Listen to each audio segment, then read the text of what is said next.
Assalamualaikum warahmatullahi wabarakatuh. Perkenalkan, nama saya Wildan Hasan Malik, mahasiswa STAI Dr. KHIZ Mutakin Purwakarta, Prodi PAI 3D.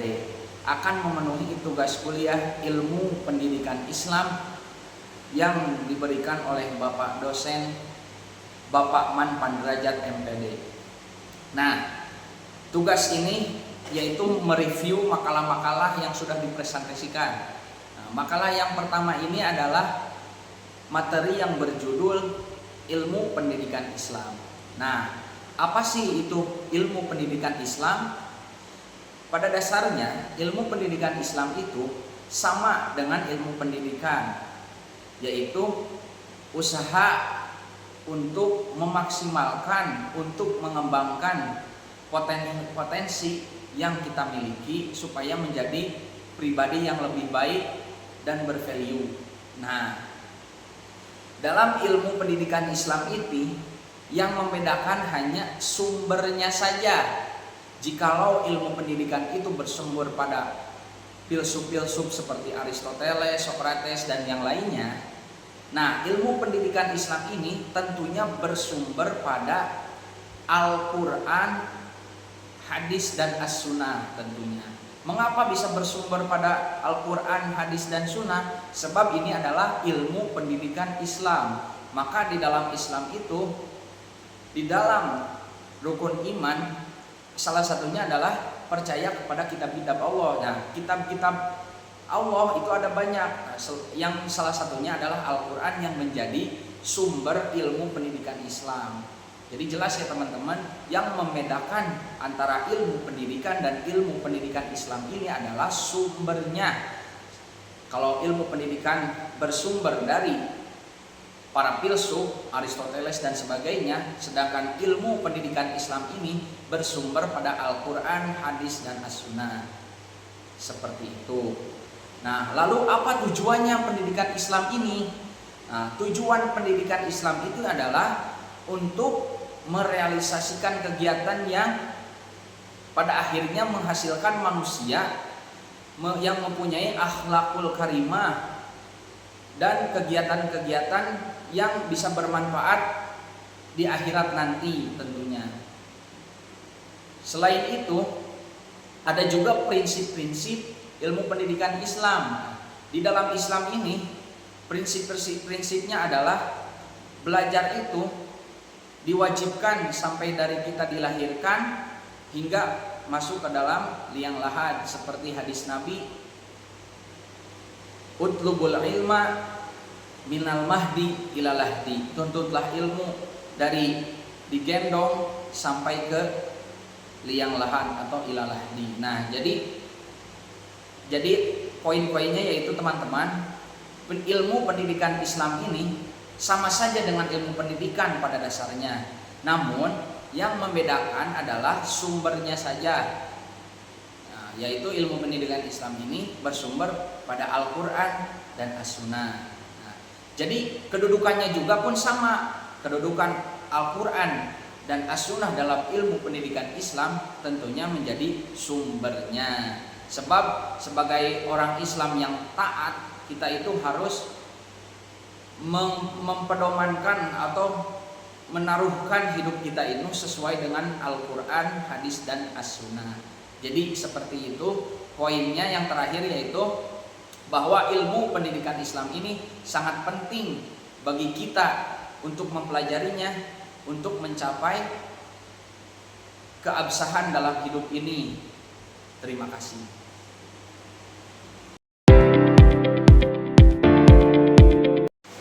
Baik, kita akan melanjutkan materi selanjutnya yang berjudul Sejarah Pendidikan Islam pada masa Nabi Muhammad SAW dan pada masa para sahabat-sahabatnya.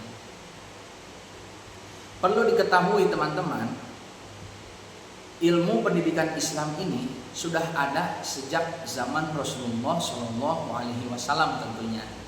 Nah, pada zaman Muhammad SAW ini terbagi menjadi dua periode, yaitu periode Mekah dan periode Madinah. Nah, Rasulullah pertama dakwah itu yaitu di Mekah. mengajarkan apa-apa yang diwahyukan kepadanya dengan metode sembunyi-sembunyi tentunya.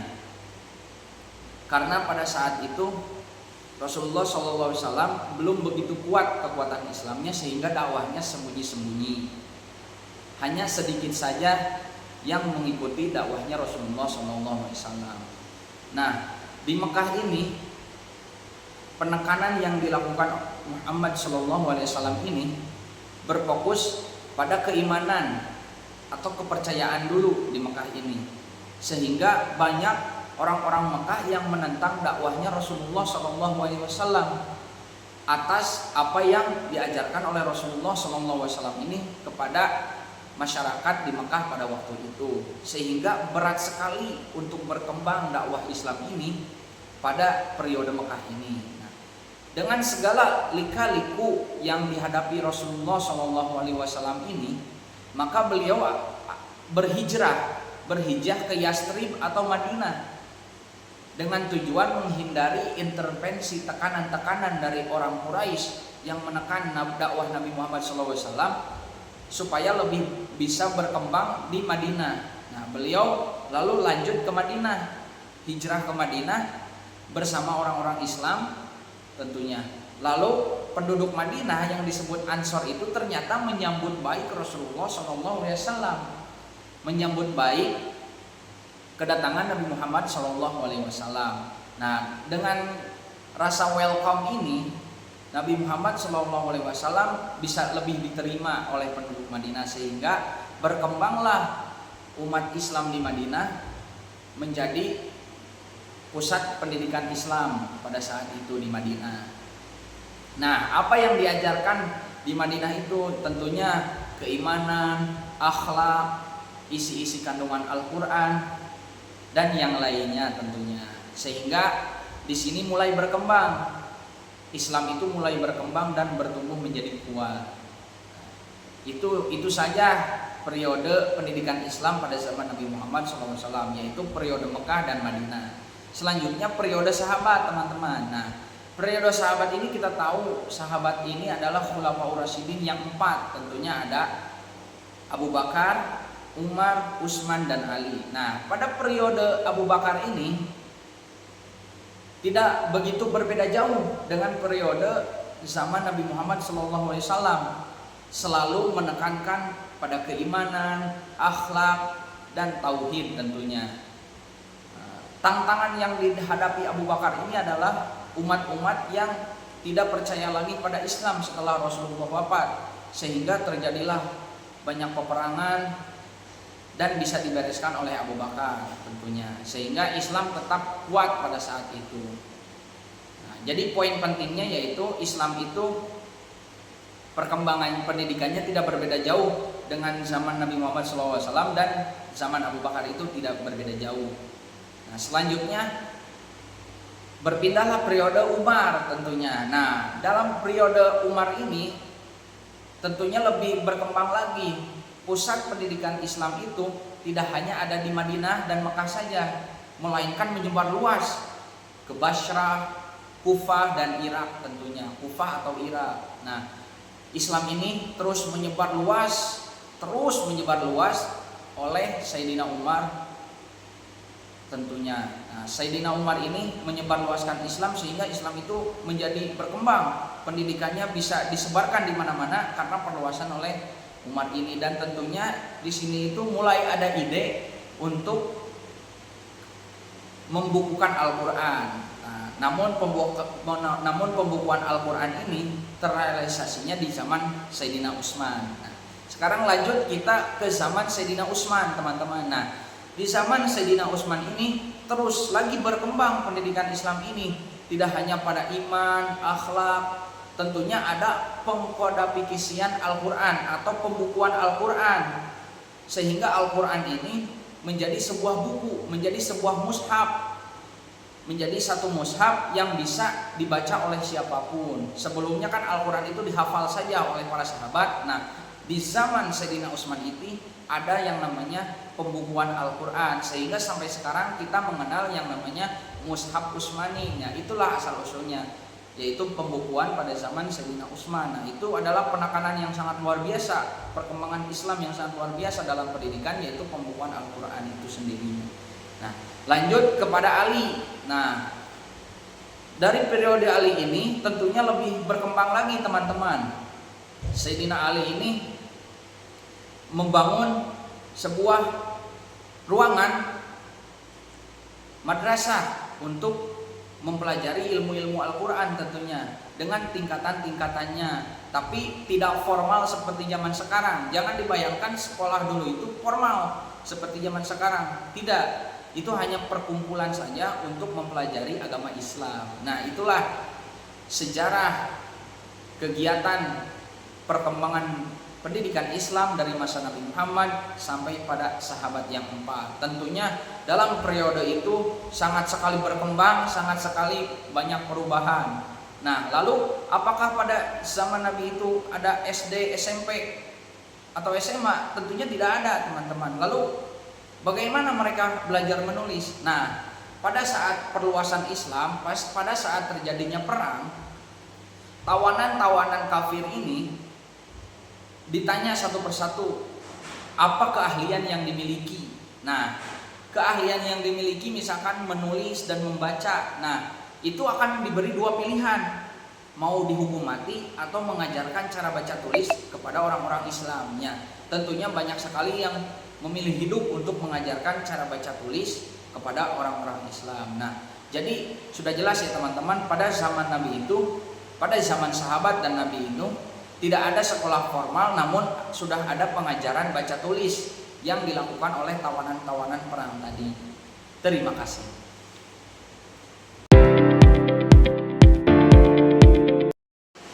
Baik, kita akan melanjutkan materi yang ketiga, yaitu sejarah pendidikan Islam pada masa penjajahan, Orde Lama, Orde Baru, dan era reformasi tentunya. Nah, perlu kita ketahui teman-teman, banyak sekali periode yang telah dilewati oleh ilmu pendidikan Islam ini di Indonesia. Nah, yang pertama yaitu pada masa penjajahan. Nah, pada masa penjajahan ini ilmu pendidikan Islam itu banyak sekali tantangannya. Banyak sekali, yaitu tidak didukungnya finansial oleh kolonial Belanda pada pesantren-pesantren, sehingga mereka itu memungkinkan untuk bertahan secara mandiri demi melanjutkan ilmu pendidikan Islam di pesantren tersebut. Nah, Belanda pun membangun sekolah-sekolah untuk menandingi pesantren supaya orang-orang itu tidak masuk pesantren, karena pergerakan Islam itu sangat membahayakan bagi pemerintah kolonial pada saat itu, sehingga mereka itu membangun tandingannya sekolah-sekolah yang bisa membuat menandingi pendidikan-pendidikan yang sudah ada sebelumnya sejak kolonial Belanda itu belum datang. Nah, tentunya banyak sekali tantangannya pada zaman penjajahan ilmu pendidikan Islam ini. Namun ilmu pendidikan Islam ini yang berbasis di pesantren-pesantren dengan keajaibannya bisa bertahan sampai sekarang. Lalu kita akan berpindah pada masa Orde Baru atau Orde Lama. Nah, lalu kita akan pindah pada masa Orde Lama. Nah, pada masa Orde Lama ini tentunya pada zaman Soeharto, ilmu pendidikan Islam ini mulai dilirik. Setidaknya mulai diakui keberadaannya. Nah, sehingga ilmu pendidikan Islam ini yang berbasis di pesantren ini berkembang. Namun ijazahnya ini belum diakui tentunya pesantren-pesantren ini. Itu Gontor itu sudah ada sebelum Indonesia merdeka. Namun ijazahnya itu tidak diakui oleh negara pada saat itu. Harus kuliah lagi di universitas yang diakui oleh negara. Namun anehnya Gontor itu ijazahnya diakui ketika kita ingin berkuliah di luar negeri pada saat itu. Lemah di negara sendiri tapi kuat di negara orang ijazah itu tentunya. Nah, ini kan sejarah yang sangat luar biasa bagi bangsa Indonesia. Lalu lanjut kepada periode Orde Baru tentunya. Nah, di Orde Baru ini pemerintah mulai mengakui keberadaan pesantren secara berkelanjutan tentunya, dengan mengomandokan Kementerian Agama bertanggung jawab atas pendidikan-pendidikan membawahi yang berbasis pendidikan Islam, tentunya di bawah Kementerian Agama itu sendiri. Sehingga mulai berkembanglah dengan pesat pendidikan Islam seperti MTS, aliyah, dan madrasah tentunya. Sehingga ijazahnya ini mulai diakui oleh pemerintah. Tidak seperti pada masa Orde Lama yang belum diakui ijazahnya. Nah, pada Orde Baru ini sudah diakui dan menjadi berkembang pesat ilmu pendidikan Islam ini. Nah, kita akan berlanjut lagi ke masa periode reformasi. Nah, pada periode reformasi ini tentunya lebih diakui lagi secara nasional oleh negara pendidikan Islam ini. Sehingga sekolah-sekolah Islam itu menjadi favorit. Hingga sekarang banyak sekali sekolah yang berbasis Islam menjadi sekolah favorit di negeri ini. Ada Gontor, ada Binan Insan Mulia, dan yang lainnya. Sehingga orang-orang ini terdorong untuk masuk ke sekolah Islam karena favorit tersebut. Kenapa bisa menjadi favorit? Karena pada masa reformasi ini sekolah yang berbasis Islam ini tidak mengajarkan ilmu agama saja, tapi merembet ke pelajaran-pelajaran yang bersifat teknologi seperti komputer, seperti pertanian, dan yang lainnya, sehingga memunculkan keberagaman mata pelajaran lagi di dalam sekolah yang berbasis Islam ini. Sehingga minat masyarakat pun lebih tinggi lagi untuk menyekolahkan anak-anaknya pada sekolah yang berbasis Islam yang favorit ini, sehingga bisa mempercayakan masa depan anak-anak tersebut pada sekolah ini. Jadi poin pentingnya yaitu pada masa penjajahan ini pendidikan Islam itu sangat berat sekali tentunya. Dapat penentangan dari kolonial Belanda, tapi secara ajaib bisa bertahan sampai sekarang. Lalu pada masa Orde Lama, nah pada masa Orde Lama itu tantangannya bukan soal penjajah lagi, tapi pemerintahan Bapak Soeharto yang hanya sedikit mengakui saja, karena beliau juga mendirikan sekolah seperti SD Impres tentunya. Nah, di dalam SD sekolah formal yang didirikan Bapak Soeharto ini, anak-anak zaman dulu itu yang Islam pun roknya pendek-pendek, teman-teman. Meskipun Islam itu tidak diwajibkan untuk memakai pakaian yang disyariatkan Islam, roknya pendek, SMA roknya pendek, SMP roknya pendek. Nah, itu masih menjadi tantangan lah pada zaman Bapak Soeharto ini. Lalu yang terakhir pada reformasi, poin pentingnya yaitu sudah lebih berkembang lagi menjadi beberapa keberagaman mata pelajaran. Jadi kita itu tidak hanya mempelajari pelajaran agama saja di sekolah yang berbasis Islam, namun pelajaran yang bersifat teknologi seperti pertanian, komputer, dan yang lainnya. Sehingga berkembanglah sampai sekarang ilmu pendidikan Islam ini bahkan menjadi favorit di masyarakat, sekolah-sekolah yang berbasis Islam ini. Terima kasih.